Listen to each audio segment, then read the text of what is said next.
Salut tout le monde, aujourd'hui on se retrouve pour une nouvelle vidéo. Je vais vous faire un tuto pour décaper des chevaux, des customs à l'acétone. Donc du coup pour ça vous allez avoir besoin de quelques petits outils, notamment de l'acétone, une paire de gants parce que c'est abrasif, alors faut faire attention, un masque aussi mais je vous conseille de faire ça dehors et dans un lieu aéré, un chiffon, une brosse à dents et bien évidemment des poneys à décaper et surtout un bac que vous n'avez pas peur de perdre. Alors il faut savoir que c'est pas tous les customs qui sont concernés par justement le fait de passer à l'acétone. Moi j'y passe seulement les chevaux qui ont 156 000 couches de peinture là, comme cette jument, vous voyez il y a plein de traces de pinceau, c'est dégueulasse et je compte l'y passer. Donc là j'espère que vous verrez bien tous les défauts qu'elle a. En fait c'est vraiment utile pour ces chevaux là. Après c'est quand même quelque chose d'assez abrasif, donc déjà faut pas les y laisser longtemps, mais en plus de ça, ça va, si vous prenez des chevaux qui ont 156 000 couches de peinture, justement ça va leur retirer la peinture, mais ça ne va pas attaquer le moule, alors que si vous le faites pour un cheval qui par exemple n'a qu'une seule robe sur lui, n'a qu'une seule couche de peinture, ça risque d'abîmer le poney en fait. Donc je vous conseille de faire ça surtout sur des chevaux qui ont subi beaucoup de tentatives de custom. Aussi pour les drastiques c'est assez particulier parce que l'apoxie ça peut abîmer l'apoxie, alors je vous conseille de ne pas trop insister sur les chevaux, sur vos drastiques en fait, ou même sur les remodelages que vous avez fait. Plutôt essayer de tremper la brosse à dents dans l'acétone et de frotter les zones qui sont soit autour de l'apoxie, comme là vous voyez je vais faire autour de la crinière, mais le poney il va tremper que jusqu'à la moitié du corps, et la crinière je crois qu'en fait celui-là je vais le faire entièrement juste avec la brosse à dents, il va pas tremper directement dans l'apoxie. Donc du coup il faut vider entièrement votre bidon d'apoxie. Là j'en ai pas mis beaucoup, mais en fait je me suis plantée, je vais devoir en remettre après.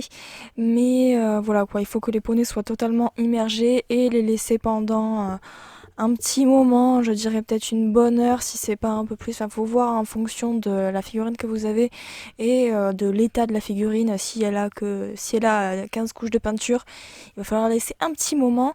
Moi je l'avais fait, je les avais laissés tremper toute l'après-midi.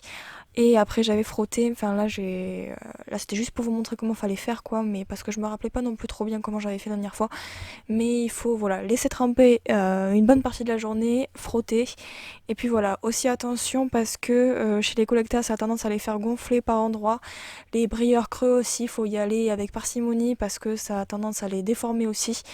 Donc il faut faire très attention à quand même, parce que c'est un produit qui est pas banal non plus, donc à manipuler avec précaution. Donc voici le résultat, j'ai pas pu tout filmer parce que j'ai pas de GoPro, en fait je filme avec mon appareil photo, donc forcément j'ai pas autant de... Je peux pas filmer indéfiniment. Et puis aussi parce que ça faisait longtemps que j'avais pas fait de décapage à l'acétone et je ne me rappelais plus trop comment fallait faire. Du coup je vais vous redonner mes conseils. Et là je vous ai mis les étapes clés des chevaux en fait qui vont sortir quoi. En gros, quand vous mettez un cheval dans l'acétone, il faut le laisser une bonne partie de l'après-midi. Alors je conseille de faire ça quand même uniquement sur les chevaux pleins, donc c'est-à-dire sur les chlèches, parce que sur les brayeurs, on a remarqué que ça avait tendance à faire gonfler certaines parties du corps. Donc je vous déconseille de les laisser trop longtemps de laisser vos brayeurs trop longtemps dans l'apoxie, parce que franchement, vous n'allez pas le retrouver en bon état. Ça marche surtout pour les chlèches et pour nos chevaux taille chlèche en fait. Et sur les Boyland aussi, je suis un peu craintive parce que je pense que vu la matière ça risque, tout comme sur les Boyland et sur les Collecta, je pense que la matière risque de fondre aussi, donc je vous déconseille de le faire également, mais je me rappelle que Alter Eco l'avait fait et ça avait fait un peu la même chose que sur un brailleur, donc chose à ne pas faire quoi. Donc ici vous avez tous les stades des figurines, donc en gros ça c'est quand vous frottez pas beaucoup et quand vous mettez pas beaucoup le cheval dans l'acétone, en fait ça va pas fonctionner super bien. J'ai essayé avec des gratounettes différentes, à la brosse à dents quoi, ça ne partait pas, je pense que ce cheval il a tout simplement trop de peinture sur lui, donc j'ai fini par abandonner parce que ça m'a gavé. Je l'avais laissé toute l'après-midi et au final je pense que c'est le pastel en fait. Le pastel, le vernis et le fixatif doivent pas super bien partir et du coup ça laisse un aspect collant comme ça. Et donc il avait plusieurs couches d'apoxy et l'apoxy part vraiment un peu plus par endroit. Je pense que pour lui je vais y aller en ponçant parce que là j'y arrive plus. Donc ça part vraiment plus facilement quand vous avez beaucoup de peinture d'acrylique dessus que quand vous avez beaucoup de couches de pastel en fait. En frottant bien, vous allez atterrir à une robe comme ceci. Donc il est possible de récupérer la robe d'origine. Après, vous l'aurez pas forcément dans un super bon état.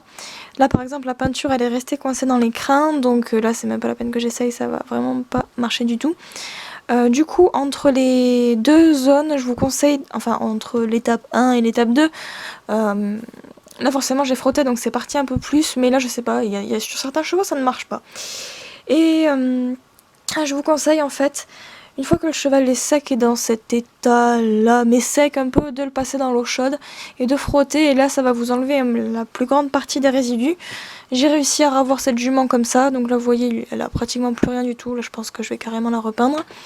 Et après, vous allez avoir ce genre de chevaux-là. Donc là, c'est clair parce que j'avais fait 36 000 couches, je crois, de pastel dessus. Je me rappelle plus, donc ça souligne ce que je disais. Et voilà quoi. Après, j'ai l'impression que la peinture d'origine des Schleich est rattrapable avec enfin, on peut la retrouver avec de l'acétone. Après, vous voyez, ça a quand même fait un peu fondre la peinture ici. Je vous conseille quand même pas d'essayer de récupérer la robe d'origine avec de l'acétone parce que vous n'allez pas la retrouver en super bon état.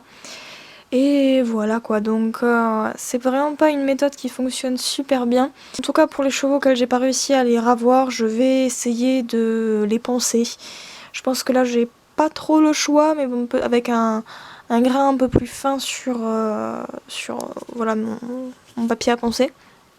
Et peut-être que ça va faire un peu, que ça va le rendre un peu mieux, j'espère en tout cas, voilà. Donc écoutez, j'espère que ça vous a plu. C'était plutôt un crash test parce que la dernière fois quand je l'avais fait avec mon père, ils étaient tous bien ressortis. C'est mon père qui l'avait fait aussi, donc moi j'étais peut-être un peu plus frileuse.